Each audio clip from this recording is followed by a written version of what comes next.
ಆಧ್ಯಾತ್ಮ ಬೆಳೆಸ್ತಾ ಬೆಳೆಸ್ತಾ ಅಧ್ಯಾತ್ಮದ ಜೊತೆಲಿ ಸ್ವಚ್ಛತಾ ಕಾರ್ಯಕ್ರಮ ಕೂಡ ಹಾ ಎಲ್ಲ ಇರ್ಬೇಕು ಅಂತ ಇದ್ರ ಜೊತೆಗೆ ಹೌದು. ಒಂದು ನಮ್ಮ ಸುಂದರವಾದ ವಾತಾವರಣ ಆಗ್ಬೇಕು.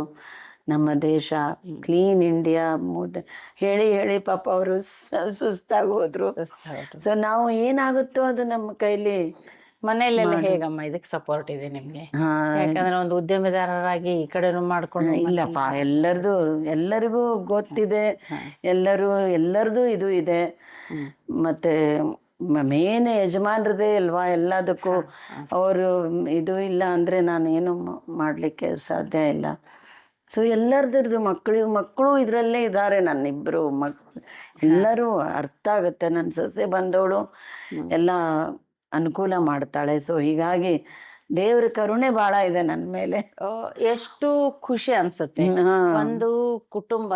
ಯಾಕಂದ್ರೆ ಒಂದು ಹೆಣ್ಮಗಳು ಅಂದ್ರೆ ಒಂದು ನಾರ್ಮಲ್ ಒಂದು ಗೃಹಿಣಿಯ ದಾರಿ ಬಿಟ್ಟು ಸ್ವಲ್ಪ ಸೈಡಿಗೆ ಬರುತ್ತೆ ನಿಮ್ಗೆ. ಹೌದು.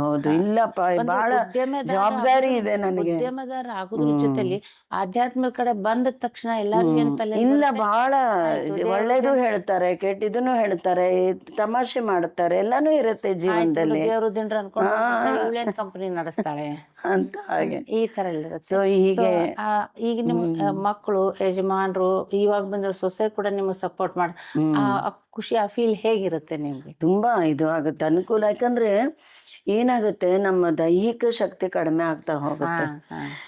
ನಂಬ್ತಿರೋ ಇಲ್ವೋ, ನನ್ನ ಮೊಮ್ಮಗಳು ಕೂಡ ಪ್ಲೇಟ್ ಹಿಡ್ಕೊಂಡು ನಾವು ಕೊಟ್ರೆ ಹೋಗಿ ದೇವ್ರ ಮುಂದೆ ಇಡ್ತಾಳೆ. ಸೊ ಹೀಗಾಗಿ ಆ ವಾತಾವರಣ ಎಲ್ಲರಲ್ಲೂ ಇದೆ. ವಾತಾವರಣ ಹೇಗೆ ಇದು ಮೊಮ್ಮಕ್ಕಳಲ್ಲಿ ದೊಡ್ಡ ಮಗಳಿಗೆ ಒಂದು ಮೊಮ್ಮಗನ್ ಹಿಡ್ದು ಹಿಡಿದು ಎಲ್ಲರಲ್ಲೂ ಆ ಇದು ಇದೆ ನೋಡಿ. ಅದು ಒಂದು ತುಂಬಾ ದೇವರ ಆಶೀರ್ವಾದ ಅನ್ಬೋದು. ನಾನು ಅಷ್ಟೇ, ನಾನು ಅದೇ ಹೇಳೋದು ಎಲ್ಲರಿಗೂ, ಅವ್ರ ಮಕ್ಕಳಿಗೆ ಈ ಒಂದು ಸಂಪತ್ತು ಕೊಡಿ. ಬೇರೆ ಯಾವ ಸಂಪತ್ತು ಸ್ಥಿರ ಅಲ್ಲ, ಆದ್ರೆ ಈ ಸಂಪತ್ತು ಸ್ಥಿರ. ಸೊ ಈ ಸಂಪತ್ತು ಎಲ್ಲರಿಗೂ ಸಿಗ್ಬೇಕು. ಹೇಳಿದ್ನಲ್ಲ ಕೊನೆಯ ಶ್ಲೋಕ ಭಗವದ್ಗೀತೆದು. ಸೊ ಆ ಥರ ಅಭಿಯಾನದಲ್ಲೂ ಕೂಡ ಈಗ ಮಕ್ಕಳು ಎಷ್ಟೋ ಸ್ಕೂಲಲ್ಲಿ ಪಠಣೆ ಮಾಡೋದು ಎಲ್ಲ. ನಾನು ಒಂದು ವಿಡಿಯೋ ನೋಡ್ತಾ ಇದ್ದೆ, ಇವರೇ ಅಮೇರಿಕಾದಲ್ಲಿ 10,000 ಜನ ಕುತ್ಕೊಂಡು ಗೀತೆ ಹೇಳ್ತಾ ಇದ್ದಾರೆ. ಅದು ನನ್ನ ಒಂದು ಆಸೆ, ನಮ್ಮಲ್ಲಿ ಯಾವಾಗ ಆಗತ್ತೆ ಅಂತ. 10,000 ಜನ ಸೇರಿ ಭಗವದ್ಗೀತೆ ಪಠಣ ಭಗವದ್ಗೀತೆ ಪಠಣ. ಅವರು ಮೈಸೂರು ಸ್ವಾಮೀಜಿಗಳಿದ್ದಾರೆ ನೋಡಿ, ಅವರು ಏನು ಬರೀ ಸಂಗೀತದ ಮೇಲೆ ಇದು ಎಲ್ಲ ಇದೆ ಅವ್ರದ್ದು. ಅವರು ಇದು ತುಂಬಾ ಅವ್ರ ಗೈಡೆನ್ಸಲ್ಲಿ ಅನ್ಸತ್ತೆ. ಒಂದು ಅಷ್ಟು ಜನ ಮಾಡಿದ್ರೆ, ಮತ್ತು ಇನ್ನೊಂದೇನು ಅಂದರೆ ಹೆಚ್ಚು ಜನ ಸೇರಿ ಇದನ್ನು ಮಾಡಿದಾಗ ಅದಕ್ಕೊಂದು ಶಕ್ತಿ ಜಾಸ್ತಿ ಅಂತೆ. ಶಕ್ತಿ ಜಾಸ್ತಿ ಇರುತ್ತಂತೆ. ಅದಕ್ಕೆ ಕಾಂಗ್ರಿಗೇಷನಲ್ ಚಾಂಟಿಂಗ್ ಅಂತಾರೆ. ಸೊ ನಾವು ಈಗ ಈ ಕಲಿಯುಗಕ್ಕೆ ಒಂದು ಮಂತ್ರ ಇದೆ, ಹರೇ ಕೃಷ್ಣ ಕೃಷ್ಣ ಕೃಷ್ಣ ಹರೇ ಹರೇ, ಹರೇ ರಾಮ ರಾಮ ರಾಮ ಹರೇ ಹರೇ ಅಂತ. ಇದು ಎಲ್ಲ ಒಂದು 16 ಇತಿ ಷೋಡಶಕ ನಾಮ್ನ ಕಲಿ ಕಲ್ಮಶ ನಾಶನಂ ನಾತರ ಪರತರೋಪಾಯೋ ಸರ್ವ ವೇದೇಶು ದೃಶ್ಯತೆ.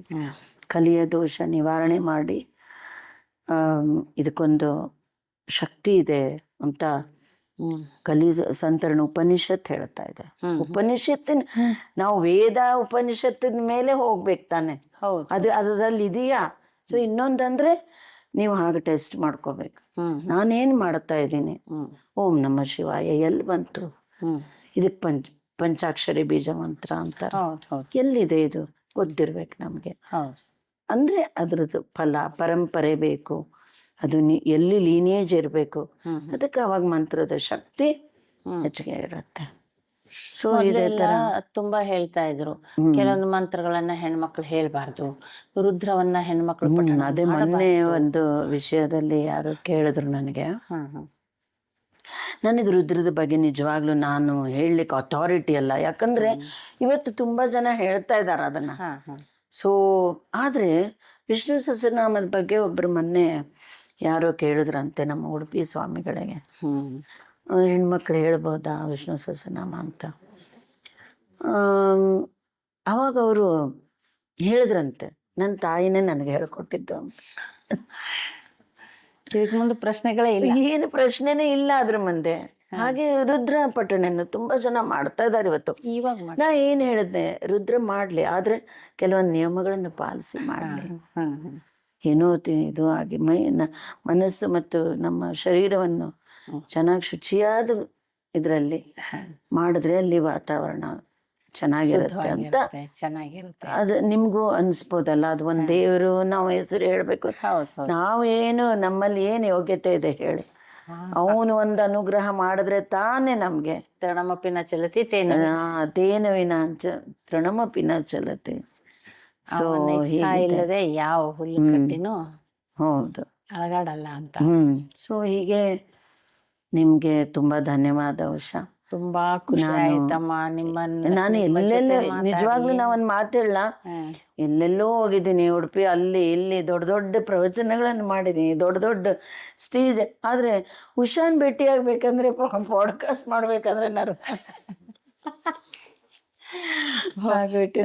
ಹೇಳ್ತಾರೆ, ನಮಗ ಎಲ್ಲಿ ನೀರಿನ ಋಣ, ಅನ್ನದ ಋಣ, ಮಾತಿನ ಋಣ ಎಲ್ಲಿರುತ್ತೆ ಅಲ್ಲಿ ಮಾತ್ರ ಭಗವಂತ ನಮ್ಮನ್ನ ಅವ್ರನ್ನ ಭೇಟಿ ಮಾಡಿಸ್ತಾನೆ. ಹೌದು, ಅದೇ ನನಗೆ.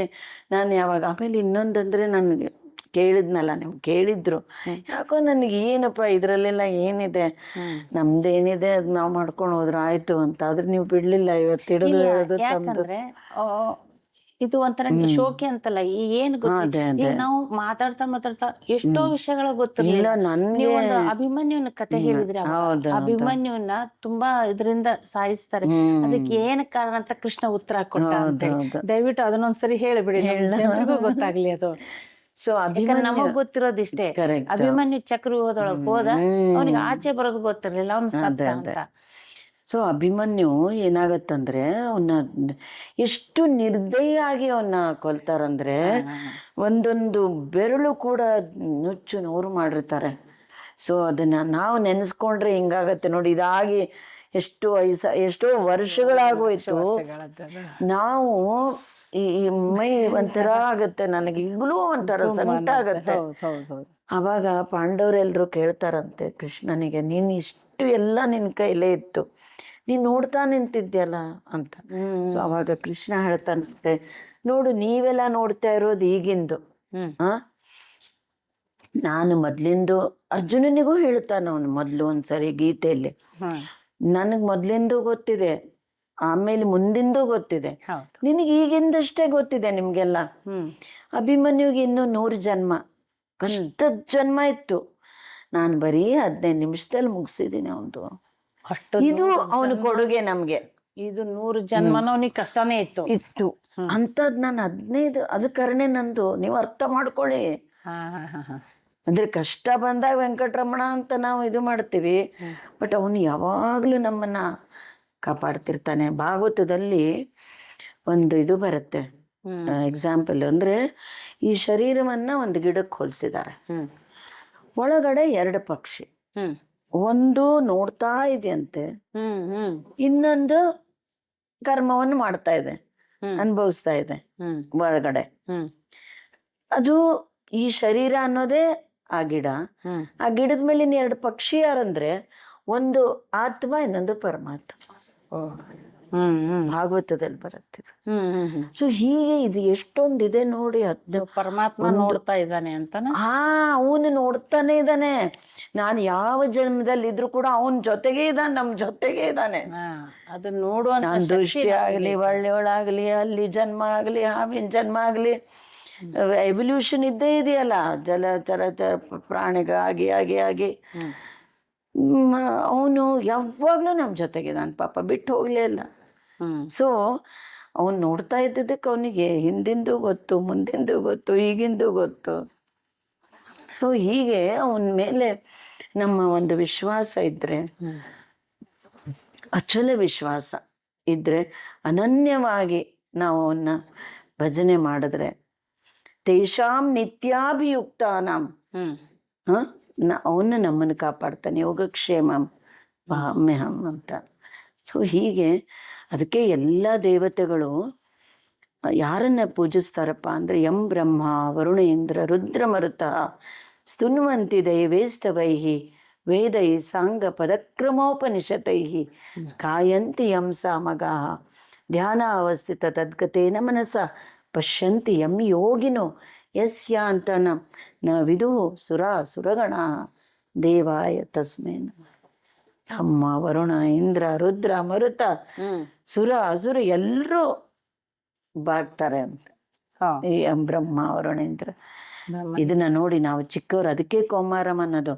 ಈ ಶ್ಲೋಕ ನಮ್ಮ ಬೆಂಗಳೂರು ಮಹಿಳಾ ಸೇವಾ ಸಮಾಜ ಅಂತಿತ್ತು ಸ್ಕೂಲು. ಸೀತಮ್ಮ ಅಂತಿದ್ರು ನಮ್ಮ ಹೆಡ್ ಮಿಸ್ಟ್ರೆಸ್. ತುಂಬಾ ಸ್ಟ್ರಿಕ್ಟು. ಹಿಂಗೆ ಇದು ಉಟ್ಕೊಂಡು ಬಂದ್ರೆ ಎಲ್ಲರೂ ನಡ್ಗೋರು, ಕುಂಕುಮ ಬಳೆ ಇದು ಎಲ್ಲ ಇರಬೇಕು. ಅವರು ಡೈಲಿ ಶ್ಲೋಕ ಹೇಳಿಸ್ತಿದ್ರು ನಮ್ಗೆ. ಅದಕ್ಕಾಗಿ ನೆನಪಿದೆ ನನಗಿನ್ನು ಈ ಶ್ಲೋಕ. ಜೊತೆಗೆ ಇಂಥ ನೋಡಿ ನಮ್ಮ ಜೀವನದಲ್ಲಿ ಇಂಥವ್ರೆಲ್ಲ ಇದ್ರೆ ಎಷ್ಟೋ ಜನ, ನಾನು ಎಲ್ರಿಗೂ ಇವತ್ತು ನಾನು ಎಲ್ರದ್ದು ಹೆಸರು ತಗೊಳಕ್ಕಾಗಲ್ಲ. ತಂದೆ ತಾಯಿ ಆಯ್ತಾ, ಇತ್ಲಾಗ ಅತ್ತೆ ಮಾವ, ಆಮೇಲೆ ಎಲ್ಲರಿಗೂ ನಾನು ಋಣಿಯಾಗಿದ್ದೇನೆ. ಎಲ್ಲರ ಆಶೀರ್ವಾದ ಇದೆ ನಮ್ಮ ಅಂಥೇಳಿ ಎರಡು ಮುಗಿಸೋಣ. ತುಂಬಾ ಖುಷಿ ಆಯ್ತು ಅಮ್ಮ ನಿಮ್ಮನ್ನ ಮಾತಾಡ್ಸಿ. ನನಗೆ ನಾವು ಏನ್ ಯೋಚನೆ ಮಾಡ್ತೀವಿ, ಹೆಣ್ಣು ಮಕ್ಕಳು ಮನೆಯೊಳಗೆ ಕೆಲಸ ಮಾಡ್ತಾರೆ, ಹೊರಗಡೆ ಕೆಲಸ ಮಾಡ್ತಾರೆ, ಅವ್ರಿಗೆ ತುಂಬಾ ಕೆಲಸ ಆಗುತ್ತೆ. ಅದೇ ಅದೇ ಅದೇ ಈಗ ನಿಮ್ಮ ಮಾತಿನ ಮುಖಾಂತರ ಹೆಣ್ಣು ಮಗಳು ಮನಸ್ಸು ಮಾಡಿದ್ರೆ ಅವ್ರು ಏನಾದ್ರೂ ಆಗ್ಬೋದು. ಒಬ್ಳು ಉದ್ದಿಮೆದಾರನು ಆಗ್ಬೋದು, ಮಹಿಳಾ ಇದು ಉದ್ದಿಮೆದಾರ ಆಗೋದ್ರ ಜೊತೆಲಿ ಭಗವದ್ ಧ್ಯಾನ ಮಾಡ್ತಾ, ಆಧ್ಯಾತ್ಮನ ಮಾಡ್ತಾ, ಜನರಿಗೆ ಅದರ ಬಗ್ಗೆ ವಿಚಾರವನ್ನು ಕೂಡ ತಿಳಿ ಹೇಳ್ತಾ, ಸೊ ಎಷ್ಟು ನಾ ದೇವರ ನಾಮಸ್ಮರಣೆ ಮಾಡ್ತಾ ಹೋಗ್ತೀವಿ ಅಷ್ಟು ನಮ್ಮಲ್ಲಿ ಸಂತೋಷ, ಖುಷಿ, ಪಾಸಿಟಿವಿಟಿ ಜಾಸ್ತಿ ಇರುತ್ತೆ. ನಂದು ಇನ್ನೂ ಒಂದು ಚಿಕ್ಕದಿದು, ನಿಮ್ಮನ್ನು ಮಧ್ಯ ಇದು ಮಾಡ್ತೀನಿ. ನಿಮ್ಗೆ ಆದಷ್ಟು ಮನೆ ಅನುಕೂಲ ಇದ್ರೆ ಗಿಡಗಳನ್ನು ಬೆಳೆಸಿ. ಅದು ಒಂದು ನಾ ಮರ್ತು ಬಿಟ್ಟೆ. ಚಿಕ್ಕ ಅದು ತುಂಬಾ ಆನಂದ ಕೊಡುತ್ತೆ. ಹೌದು, ಅದಕ್ಕಾಗಿ ಅದನ್ನ ಹೋಗಿ ದಿನ ಮಾತಾಡಿಸ್ಬೇಕು. ಪತ್ರಂ ಪುಷ್ಪಂ ಫಲಂ ತೋಯಂ ಯೋಮೇ ಭಕ್ತ್ಯಾ ಪ್ರಯಚ್ಛತಿ. ನೀವು ಏನಾರು ಕೊಡಿ, ಒಂದು ಹಣ್ಣು ಕೊಡಿ, ಅವನೇನೂ ಡಿಮಾಂಡ್ ಮಾಡೋದಿಲ್ಲ. ಅದು ನೀವು ಬೆಳೆದದ್ದನ್ನ ಅರ್ಪಣೆ ಮಾಡ್ಬೇಕು. ಫ್ಲಾಟ್ ಅಲ್ಲೆಲ್ಲ ಕಷ್ಟ ಆಗುತ್ತೆ. ಆದ್ರೆ ಆ ಗಿಡಗಳನ್ನ ಒಂದು ಮಗು ತರ ಮಾತಾಡ್ಸ್ಬೇಕು. ಅದ್ರಲ್ಲಿ ಇರೋ ಖುಷಿ ಅಲ್ಲ, ಇದು ಶಾಸ್ತ್ರದಲ್ಲಿ ಬರುತ್ತೆ. ನೀವು ಎಷ್ಟು ಯಾವ ಗಿಡ ಕೊಂದ್ರೆ ಎಷ್ಟು ಪಾಪ ಇದೆ ಅಂತ ಅದು ಕೂಡ ಬರುತ್ತೆ. ಸೊ ಗಿಡಗಳನ್ನ ಬೆಳೆಸಿ ಮನೇನು ನೋಡ್ಕೊಂಡು, ಸಂಸಾರನ ನೋಡ್ಕೊಂಡು, ಉದ್ದಿಮೆದಾರರಾಗಿ ಇಷ್ಟೊಂದು ಸಾಧನೆಯನ್ನ ಅವರು ಮಾಡ್ತಾರೆ. ಅದೇ ಸಮಯದಲ್ಲಿ ಅವ್ರು ಮಾಡ್ತಾರೆ ಅಂದ್ರೆ ನಾವೆಲ್ಲ ಯಾಕೆ ಮಾಡಬಾರ್ದು? ಎಲ್ಲರೂ ಅಲ್ಲ, ಜೊತೆಗೆ ನನ್ನ ಅಳಿಯಂದ್ರು ಕೂಡ ಅವ್ರ ಬಗ್ಗೆ ನಾ ಜಾಸ್ತಿ ಹೇಳಕ್ ಆಗಿಲ್ಲ. ಯಾಕಂದ್ರೆ ನಮ್ದೇ ನಾವು ಹೇಳ್ಕೊಳ್ಳೋದು ಅಷ್ಟೇ.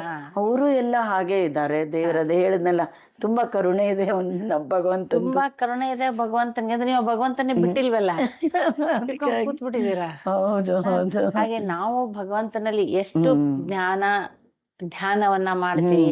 ಇದನ್ನೇ ನಾವು ಪಾಸಿಟಿವಿಟಿ ಇರ್ಬೇಕು ಅಂತ ಹೇಳ್ತೀವಿ. ನಾವು ಏನೇ ಯೋಚನೆ ಮಾಡಿದ್ರು ಅದು ಧನಾತ್ಮಕವಾಗಿರ್ಬೇಕು, ಅಲ್ಲಿ ದೇವ್ರು ಇರ್ತಾನೆ ಅಂತ ಹೇಳಿ.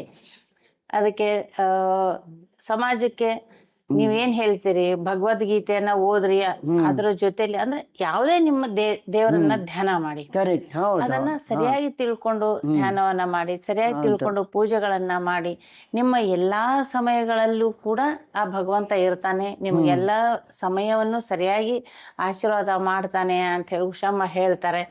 ಈ ಒಂದು ಕಾರ್ಯಕ್ರಮಕ್ಕೆ ಅವ್ರು ತಮ್ಮ ಸಮಯ ತೆಗೆದವ್ರು ಬಂದಿದ್ದಕ್ಕೆ ಅವ್ರಿಗೆ ತುಂಬ ಹೃದಯದ ಧನ್ಯವಾದಗಳನ್ನ ಹೇಳ್ತೀನಿ. ಬಹಳಷ್ಟು ವಿಷಯಗಳನ್ನ ನಿಮ್ಮಿಂದ ನಾವು ತುಂಬಾ ತಿಳ್ಕೊಂಡ್ವಿ.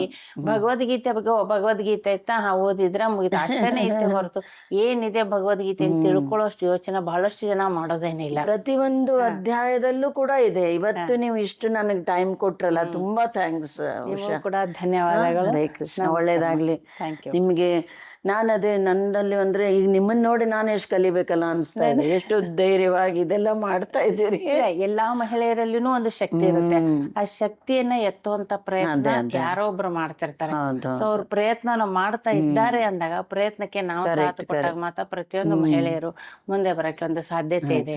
ಅವರು ಮುಂದೆ ಬರ್ತೀನಿ ಅಂದಾಗ ಅವ್ರ ಇಡೀ ಕುಟುಂಬ ಅವ್ರಿಗೊಂದು ಸಪೋರ್ಟ್ ಮಾಡಿದಾಗಲೂ ಕೂಡ ಅದರಿಂದ ಅನುಕೂಲ ಆಗುತ್ತೆ ಅಂತ ಹೇಳ್ತಾ ಇದ್ದೀನಿ. ನಮಸ್ಕಾರಮ್ಮ. ಆಮೇಲೆ ನಮ್ಮಂತವ್ರ ಜೊತೆಗಿದ್ದವ್ರು ನೋಡಿ, ಎಷ್ಟೋ ಜನ ಎಂಪ್ಲಾಯೀಸ್ ಎಲ್ಲ ಇರ್ತಾರೆ. ಅವರಿಗೂ ನಾವು ಒಳ್ಳೇದು ಮಾಡಿದ್ರೆ ಅವರಿಗೂ ಇದ್ರೊಳಗೆ ಸಿಕ್ಬಿಡುತ್ತೆ. ಹಂಗಿದೆ ಇದ್ರ ಫಲ, ಭಕ್ತಿಯ ಫಲ. ಧನ್ಯವಾದಗಳಮ್ಮ. ನಮಸ್ಕಾರ.